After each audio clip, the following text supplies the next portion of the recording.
Salat sunnah yang mana yang dilarang dilaksanakan di waktu itu? Apakah semua? Tidak semua. Yang mana yang dilarang itu? Nah, kita perlu juga memahami akan jenis salat sunnah. Salat sunnah itu ada dua jenisnya. Satu, salat sunnah yang sebabnya itu mutaakhiron. Ada yang sebabnya itu mutaqaddim. Maknanya itu ada salat sunnah yang dilaksanakan oleh satu sebabnya sudah terjadi. Ada salat sunnah yang dilaksanakan oleh satu sebab yang sebabnya belum terjadi. Salat yang dilarang itu adalah salat sunnah yang sebab ia salat belum terjadi. Adapun salat sunnah yang sebabnya sudah terjadi itu diperbolehkan walaupun di waktu makruh ini, yakni setelah salat subuh. Paham? Belum. Contohnya ada dua jenis salat sunnah.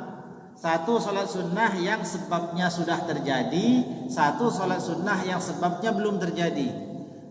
Salat sunnah yang sebabnya sudah terjadi, contohnya adalah salat sunnah tahiyatul masjid.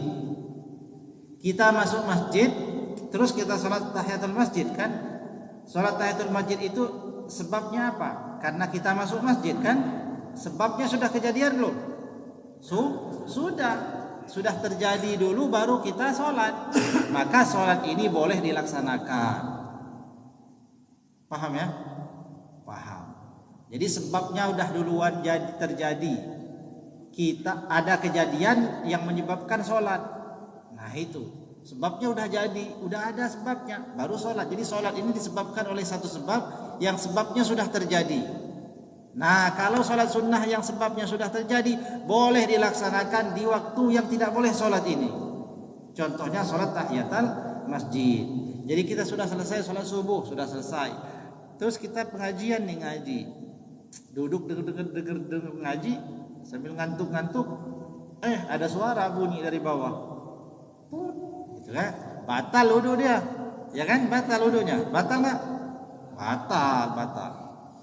Dia keluar untuk wudu, keluar masjid. Tempat wudunya di luar masjid. Maka setelah selesai dia wudu, dia masuk masjid lagi. Dia salat sunnah tahiyatul masjid, dia boleh. Kenapa? Sebabnya sudah terjadi.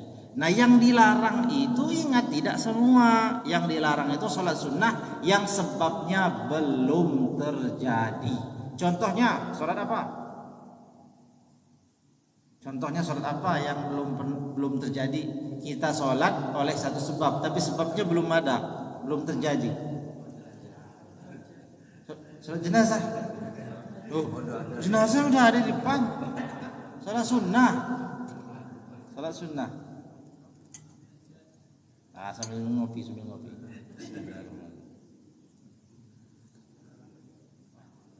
Contohnya salat sunnah hajat. Kita salat disebabkan ada hajat kan? Hajatnya udah terjadi belum? Kalau udah terjadi nggak salat lagi gitu. Ya sebabnya yang mutaakhir belum terjadi. Ya. Maka itu yang dilarang. Jadi kita masuk tiba-tiba sholat nggak ada sebab, sholat sunnah mutlak nggak boleh. Masuk kita masjid pada waktu sebelum terbit matahari ini, setelah selesai sholat subuh tiba-tiba kita sholat hajat nggak boleh. Ya. Nah, yang boleh sholat sunnah yang sebabnya sudah terjadi. Di antaranya sholat sunnah tahiyatul masjid, sholat sunnah wudu itu termasuk. Kita sholat karena selesai wudu ya. Karena wudu ada sebabnya wudu, ada wudu maka kita sholat sunnah wudu namanya. Sebagian ulama menggolongkan sholat sunnah wudu menjadi salah satu sholat yang sebabnya sudah terjadi. Nah